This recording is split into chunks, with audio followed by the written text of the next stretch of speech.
А сега ќе отвориме уште еднаш во Откровението 11 глава. Откровение 11 глава, каде што ќе го прочитаме уште еднаш и секогаш кога ќе зборувам на оваа тема, ќе сакам да го повторувам одново и одново да го повторуваме овој стих. Откровение 11 глава, 19 стих, последниот од главата.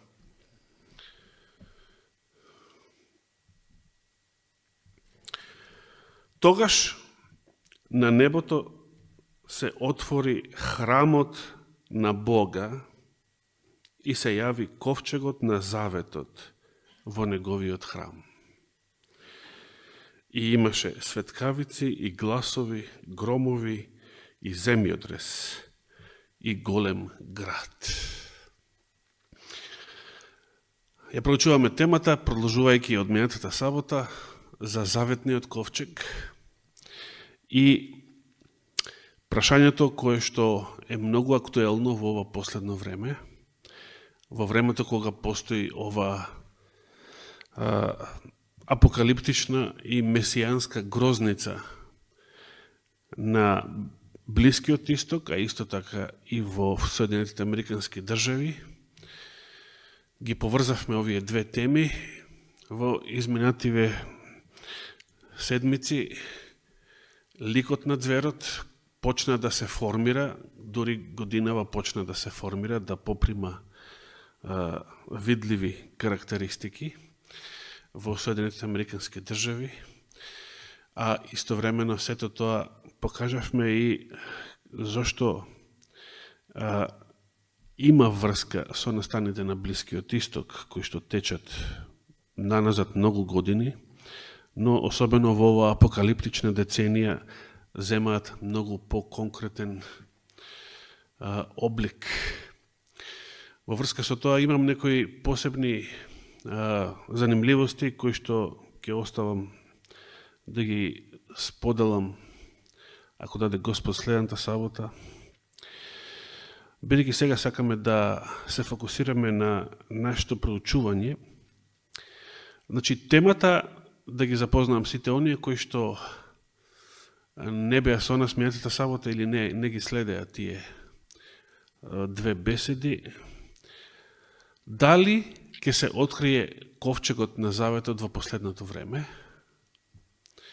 Значи, пропратено со целата еуфорија околу градењето на третиот храм во Ерусалим, дали ќе се пронеде, ќе се открие и ковчегот на заветот, кој што цели 2,5 милениума е и повеќе, од 2600 години, е сокриен од времето на првиот храм, Соломоновиот храм, од времето на пророкот Еремија е сокриен во некоја пештера и до ден денес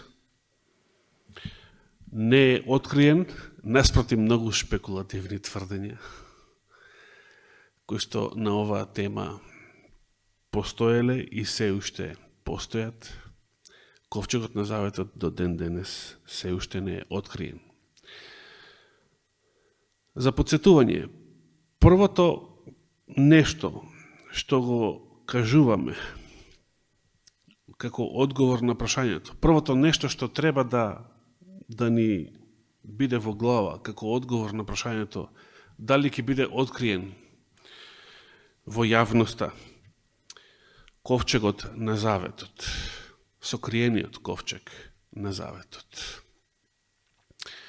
е дека Библијата не упатува новиот завет, не упатува на тој ковчег. На кој? На сокриениот.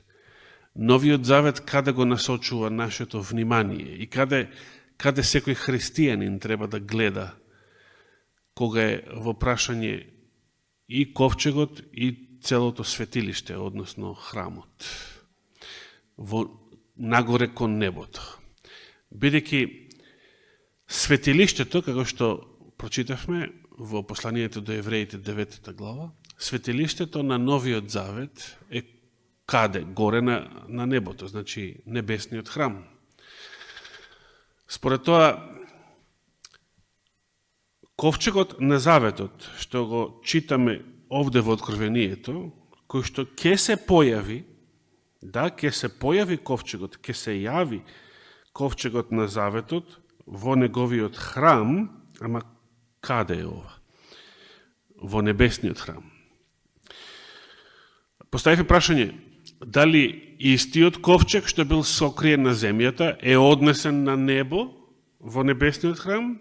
Не, туку имаме два ковчега. Еден небесен во небесниот храм, оригиналот, или вистинскиот, како што рече Рајна, а другиот е тој сокриениот што бил изработен на земјата и служел само за земното светилиште, кое што е светилиште на кој завет? На Стариот Завет. Така и пишува во Евреите 9 глава, првиот стих. Според тоа, земниот ковчег е наречен ковчег на Заветот, е ковчег на кој завет, што бе така наречен? На Стариот, а небесниот е ковчег на кој завет? Очигледно на Новиот, затоа што небесниот храм, целото небесно светилиште, е светилиштето на Новиот Завет.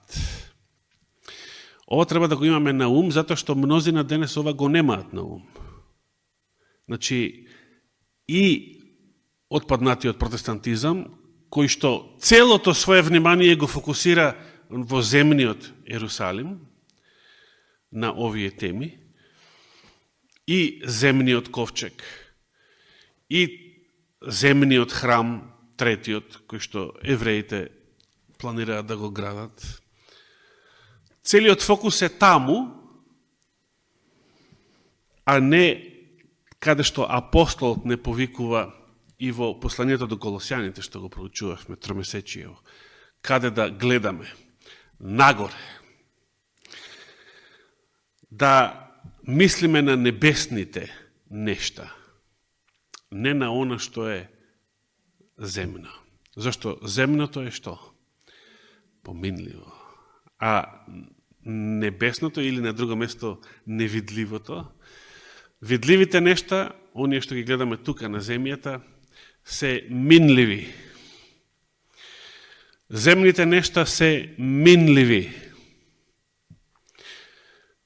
Колку е точно, дали на наша кожа го чувствуваме, ја чувствуваме вистината на овие зборови. Земните нешта се минливи.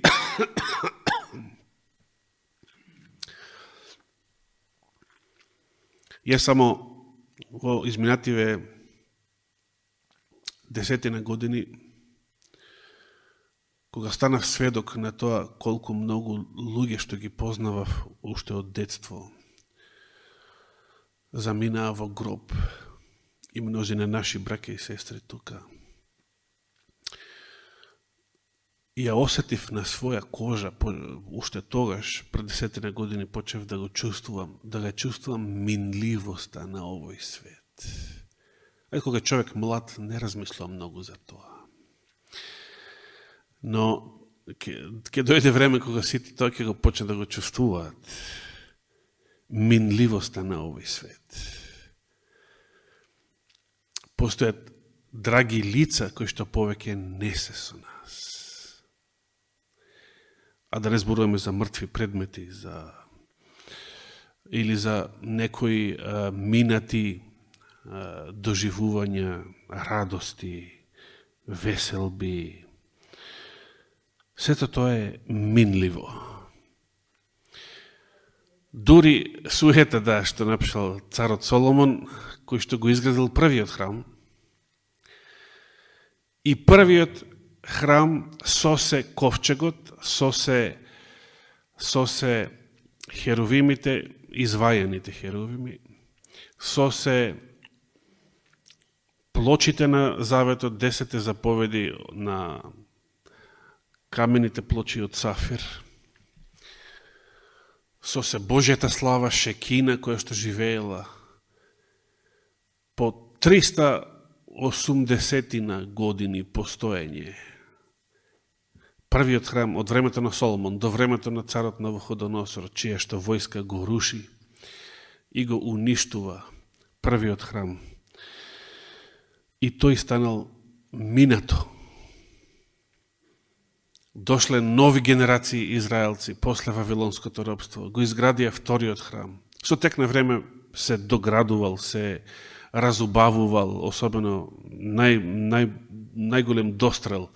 Вториот храм достигна во времето на царот Ирод, кој што комплетно го има обновено, како што велели на Ваид во големата борба, дека и римскиот император, римската државна благајна, не штеделе злато за да го доукрасат Ерусалимскиот храм. Лично самиот цар, римскиот император, уште од времето на Август, од државната благајна плаќал да се пренесуваат животински жртви само за во Ерусалимскиот храм, како молитва за благослов врз него лично и неговото семејство. И сето тоа, и целата израелска теократија, дошло време кога заминало, го снемало. Самиот Господ рече, тука нема да остане ни камен на камен, кој што нема да биде урнат. Заминало, го снемало. А тоа што е горе, е вечно. Тоа што е горе, е непоминливо. Затоа Господ не советува одново и одново да се грижиме за тоа што е највредно во нашиот живот. На прво место што? Нашата душа. Бидејќи и ова наше тело со кое што сме се родиле, иако тоа самото со годините многу се менува, секој 7 години го менува целиот свој материјал. Но, ние чувствуваме дека телото е наше, дека е некако да е нераскинливо врзано за нас. Сепак, Библијата и тоа, и нашето тело го нарекува облека, која што еден ден, сакале некеле, ке ја соблечеме таа облека. Само радосната вест е дека нема да, како што се изразува апостол Павле, кога ќе ја соблечеме таа облека, нема да останеме голи за секогаш, како што веруваат атеистите. Туку ќе бидеме облечени во нова. Ќе се соблече старото, распадливото. Ова е распадливо. Распадливо. За да се облечеме во што? Во новото, бесмртното и нераспадливото. И ова не е шпанско село, како марксистичкото учење за комунистичкиот рај, кој што ќе настапи после 500 или 1000 години. Демек, човечката природа ќе се промени за 500.000 години и ќе биде подобра од денес. Туку ова е нешто што Господ Исус Христос го докажал на дело. Тој воскресна од мртвите со ново, бесмртно тело, и над 500 сведоци го виделе, го допирале тоа тело, јаделе, пиеле со него, се дружеле со него по неговото воскресение од мртвите. Христос докажал, и воскреснувајќи ги старозаветните праведници, зашто зборува Новиот Завет исто, Христос докажал дека тоа што тој го учел, го поучувал и го проповедал е вистина. Тој го докажал на дело. Дека е вистина, дека не е шпанско село. Дека не е некоја магла, ветар и облаци.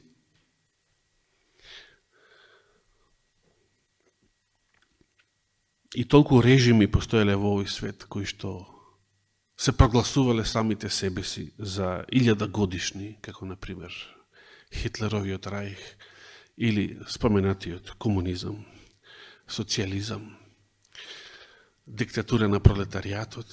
Каде е сето тоа денес? Прав и пепел.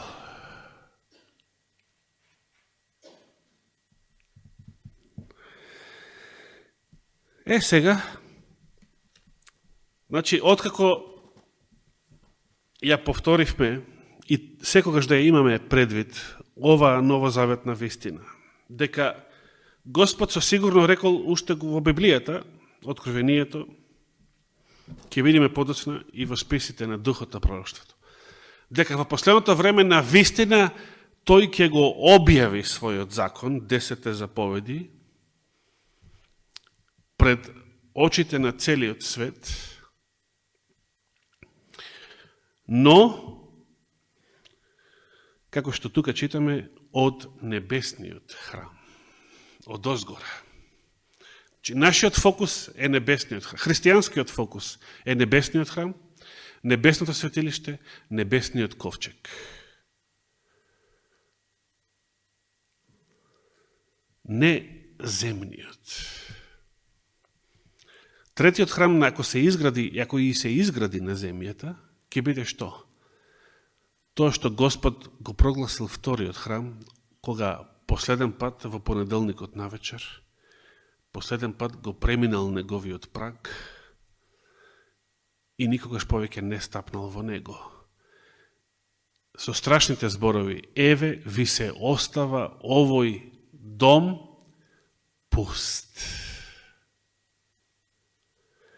Зошто во вториот храм го немало ковчегот?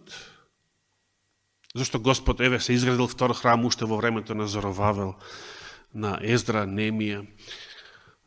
Зошто Господ не решил да се врати сокриениот ковчег, да се стави во вториот храм, во светињата на светињите, како што беше во првиот? Зошто Господ решил во вториот храм да го нема ковчегот? Во вториот храм да ја нема Божијата слава, шекината, која што се јавувала каде? Исто во светињата на светињите, над поклопецот на милоста, значи над ковчегот, и помеѓу двата извајани херувими. Сето тоа во вториот храм го немало. Наместо тоа евреите ставиле еден голем правоаголен камен, како замена, како символ на некогашниот ковчег.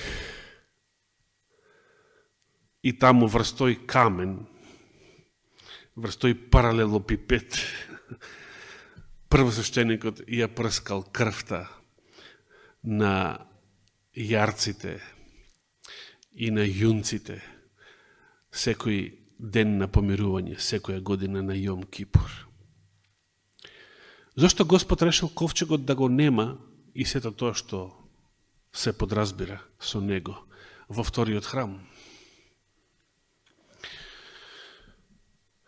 Прво, точно е тоа што го има, што го покажуваше на времето и Павле Борович. Еврејскиот народ требал да научи што значи свесно отфрлање на Божијата благодат. Толку векови идолопоклонство, толку векови грешење, толку векови отпаѓање од заветот, отпаѓање од Божието Слово. И кога тоа било казнето со вавилонското робство, со рушењето на храмот, при обновата во вториот храм сето тоа го немало. Ковчегот и плочите на заветот, Божијата слава и така натаму. Требал да научи дека некои работи се губат трајно. Трајно се губат. Не може да се играме со гревот, ќе дојде време кога гревот ќе не чини нешто, ќе биде за нас загуба, трајна загуба. И веќе нема враќање од тоа. Се разбира, благодарение на Христовата жртва постои враќање. Постои враќање и од мртвите. Постои враќање и од гробот. Но само благодарение на неговата жртва. Втората поважна причина зошто во вториот храм ги немало ковчегот на заветот, плочите, херовимите и најважно Божијата слава, видливата шекина, е која? Која е втората важна причина? Господ, неговото провидение, решил вториот храм, како што и прорече преку пророкот Агеј, неговата слава, преку Агеј прорече дека вториот храм ќе биде пославен од првиот. И тоа, ако го прашаме јудаизмот, кој што еве се занесува по трет храм денес, ако го прашаме јудаизмот, како се исполнило пророштвото на Агеј дека вториот храм ќе биде пославен од првиот? Јас не знам каков одговор даваат на тоа прашање. Бидејќи и цело Иродово и цело римско злато не можат вториот храм да го направат пославен од првиот, бидејќи славата не е толку во изгледот, славата не е толку во архитектурата, туку во што била славата на Соломоновиот храм? Во Божиото лично видливо присуство во него, Божијата слава шехина во светињата на светињите. Тоа не може да се споредува со било што земско, материјал, архитектура, инженеринг или не знам што. Сето тоа паѓа во вода. Вториот храм навистина бил пославен од првиот, само заради живото присуство на Божиот Син во него. Неговите дела, неговите зборови, неговите чуда извршени во него.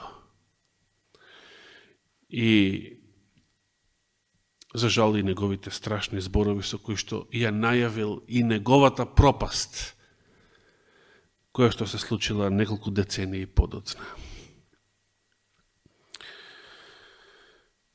Сепак, живееме во време кога Господ не предупредува да внимаваме. Деновиве се огласи и сега не се знае дали е жив или мртов. Може би е жив, ама во кома. Израелскиот премиер Нетањаху или некој негов, некоја негова копија, некој негов холограм.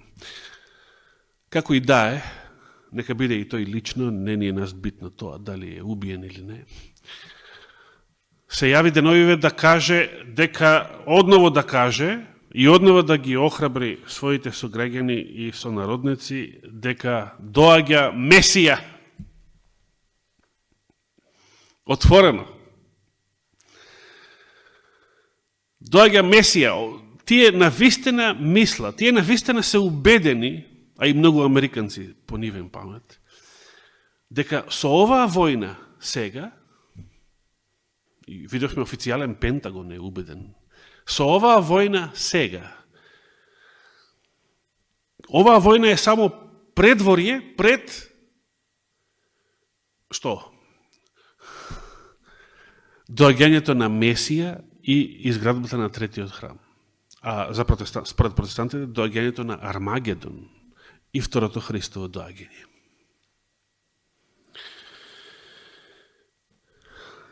И заедно со сета оваа грозница и еуфорија, многу се зборува и за ковчегот на заветот, скриениот, земниот ковчег. И мнозина веруваат, евреите се убедени во тоа, дека кога ќе дојде Месија и ќе се изгради третиот храм, тогаш ќе биде откриен и сокриениот ковчег на заветот, за да биде ставен во третиот храм, Како што велеше уште пред 20 години, тогашниот директор, не знам дали и сега, се уште, тогашниот директор на Храмскиот институт, една организација што се залага за обнова на третиот храм,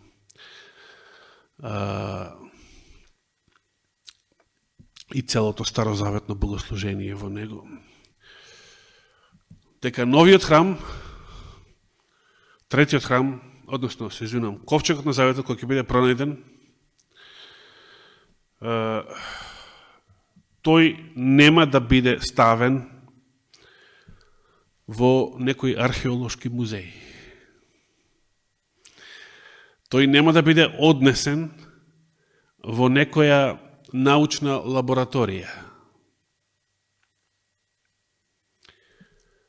Туку постои само едно единствено место каде што ќе биде ставен и каде што му е место. Каде? Во светињата на светињите на третиот храм, како што се надеваат дека ќе го изградат. На оваа тема постоја многу измами и тоа според оно што го читаме во Новиот Завет и Христовите предупредувања и ова што го прочитавме во посланието до евреите и откровението. Логично е да се очекува дека и околу темата на ковчегот, како и околу темата на храмот, треба да очекуваме само измами. Но колку подобро ја познаваме, колку подобро можеме да ја познаеме измамата. На кој начин добро можеме да ја процениме, да ја познаеме измамата. Знаете, еве брат Раде го спомена Роналд Уајат и во средата. И ден денес, еве и тој човек, за жал, се вброи во редот на измамените и измамниците, кога е по прашање ковчегот на заветот. Нема сега да ги кажам деталите, во иднина малку повеќе. Но и ден денес, бидејќи постојат многу протестанти, а сведок сум дека постоја многу адвентисти кои што се занесоа, бидејќи он самиот беше адвентист, се занесоа по него и неговите предавања, неговите книги, неговите тврдења дека го пронашол ковчегот на заветот, се покажува дека не сме имуни, ниту адвентистите не се имуни на измама во последново време. Ковидот тоа го покажа во уште поголеми размери. Никој од нас не е имун на измама.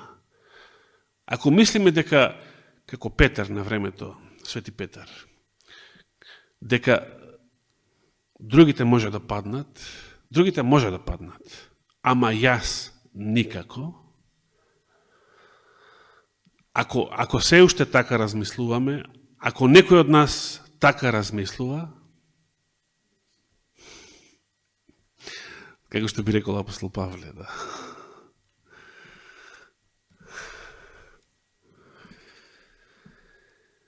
тогаш треба да се освестиме. Бидејќи ни се заканува тежок пад, како што му се случи на апостол Петар, токму во ноќта и часот на Христовото предавство и Христовото судење.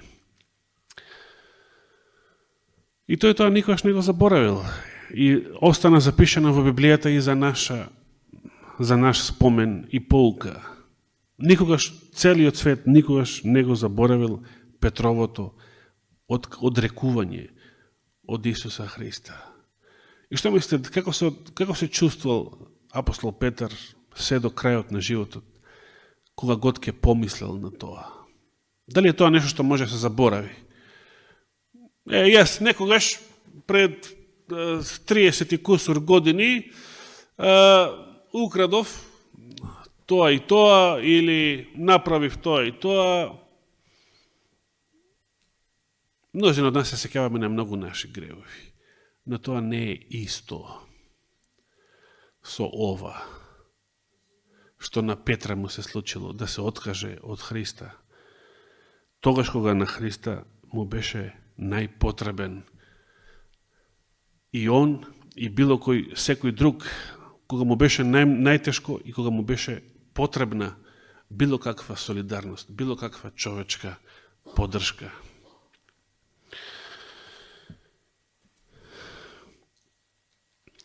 Бидејќи измамата во последно време е ќе станува се поголема и се посилна, за да не бидеме измамени, треба многу добро да го познаваме оригиналот. Треба многу добро да ја познаваме вистината, за да не бидеме измамени. И затоа, пред да се занимавам со апокалиптичните аспекти на сокриениот ковчег,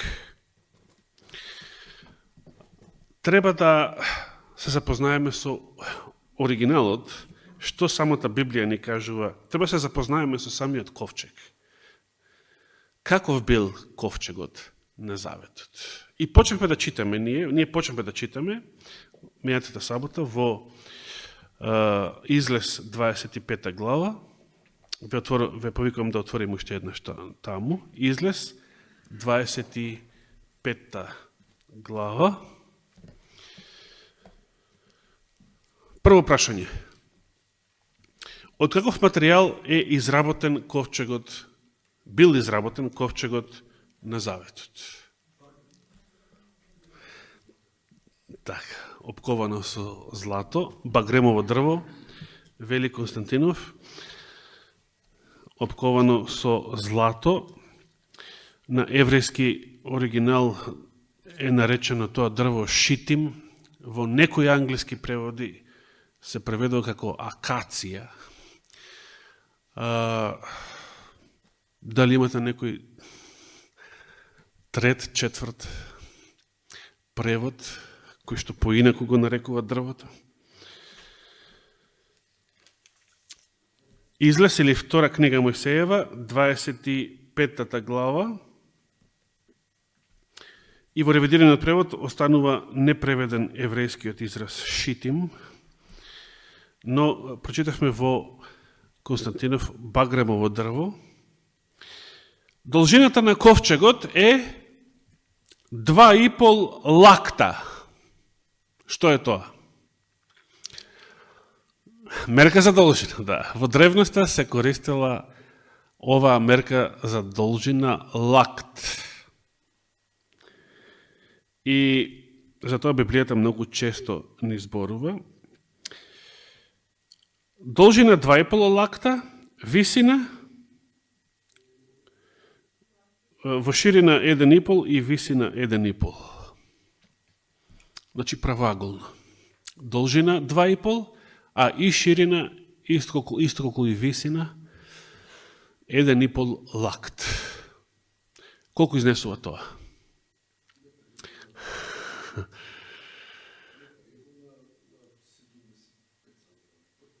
Добро. Ако добро го слушнавте брат Борче, а јас за нашите гледачи нема да го повторам, подоцна, нема сега да го повторам, бидејќи ќе сакам и тие, како и вие, да ја вклучите природната апликација. А ако таа не ви е многу мокна, побарете помош од електрониката Но, ова е нижа математика, па би требало да биде лесно да се смета со вашиот ум, да се смета на памет. Реков дека уште во библиски времења лактот бил стандардизиран. Значи, дефинитивно немаат сите луѓе иста должина на лактот од врвот на коската до врвот на средниот прст, најдолгиот, кога е испружена дланката, односно целата подлактица. И во различни времења и таа мерка била различна. Така, ист ли е лактот во времето на Ное? Колку е долг лактот во времето на Ное? Видите, тоа ден денес има луѓе кои што не им текнува. Овие работи не ги земаат предвид. Кога вели таму Библијата ко Ноевиот ковчег дека бил 300 лакти долг, и тие мислат, тоа е нешто малку, кај може тоа да собере толку многу животни, па и сметаат според нивните лилипутански димензии денешни. Не е тоа исто. Откровението споменува мерка човечка, која што е и ангелска. Го знаете тој стих? Мерка човечка, која што е и ангелска. Ангелот му најавува на Јован дека димензиите што му ги дава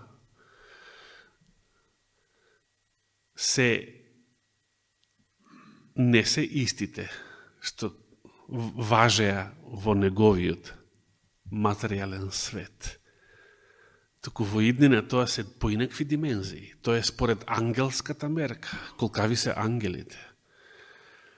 Дали спасените луѓе ќе достигнат висината и големината на ангелските тела? Дали ќе растат до висината и големината на Адам и Ева? На првите луѓе.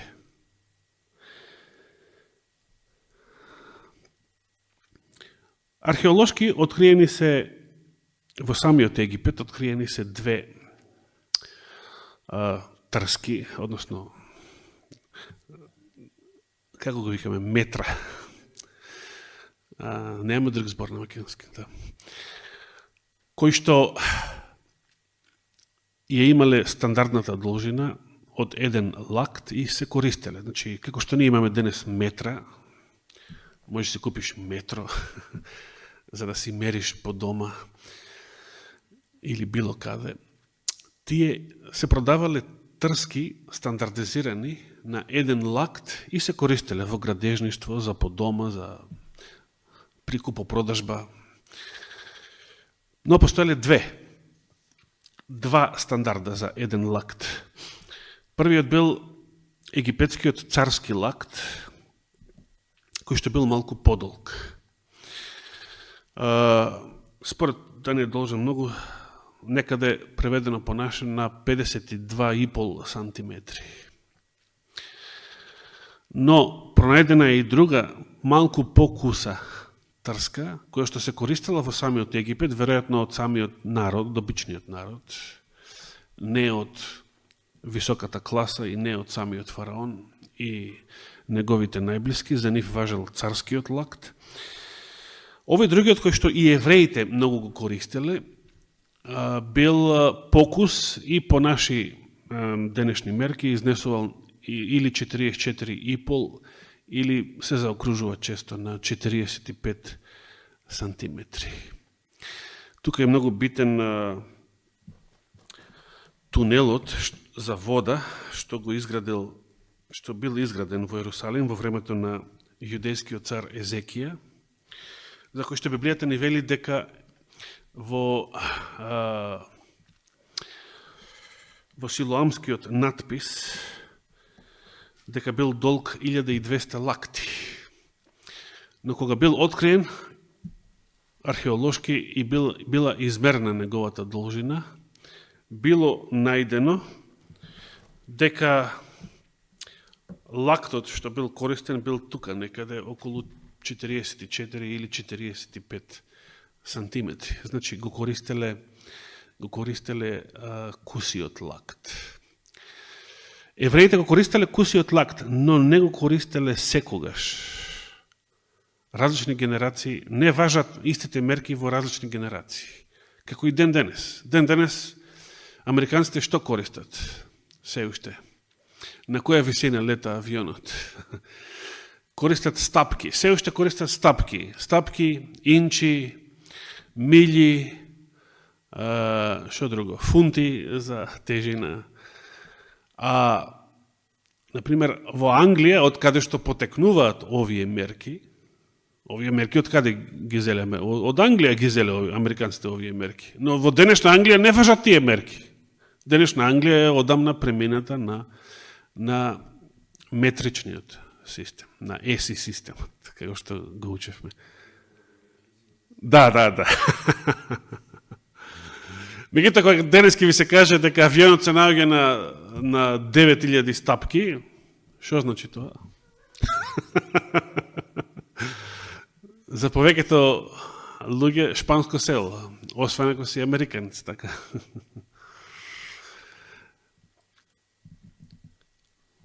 Пред да продолжиме, пресметка.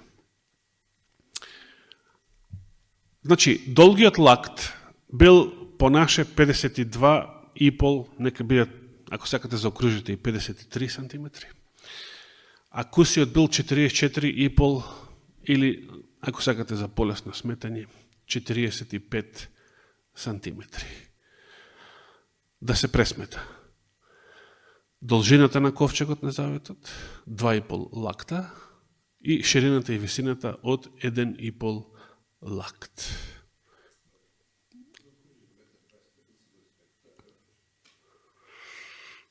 Добро. Чекај малце мозокот да... ти по 50. Значи, бараш средна вредност помеѓу кусиот и долгиот лакт. Добро. Ама ајде малце да се помачи умот.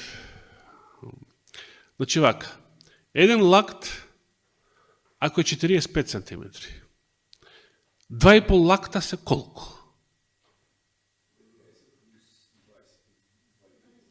Да, и што ќе добиеме?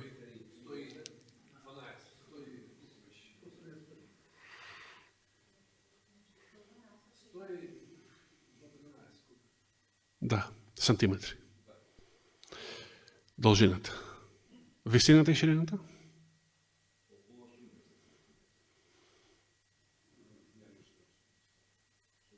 Значи, 45, а ти веднаш отиде со долгиот.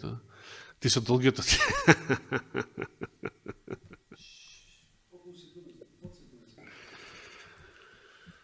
45 плюс половина од тоа.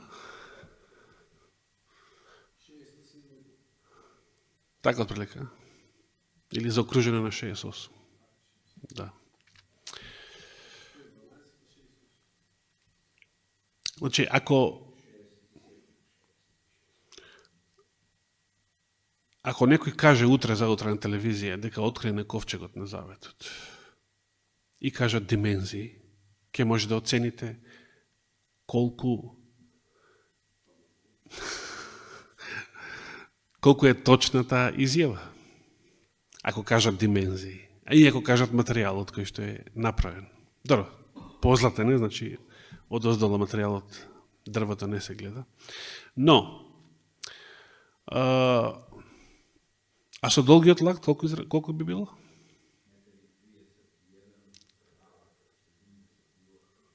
Метар и 31 должина и околу 78 ширина и висина, за разлика одговора таа масичка за толку. Масичката би одговарала за долгиот лакт. Димензија на ковчегот за долгиот лакт.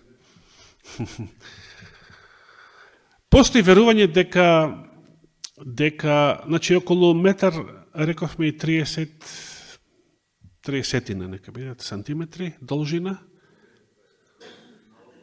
на заокружено околу 78-80 сантиметри должина, и ширина и висина.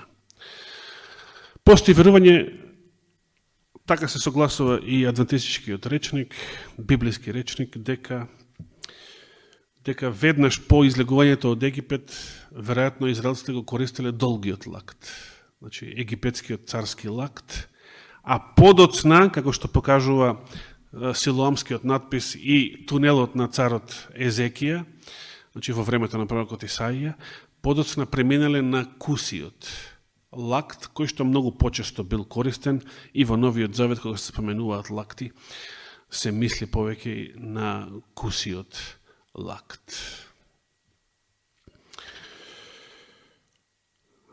Во ред. Дали доволно го запознавме ковчегот? Само некои површински детали. Она поважното следи понатаму.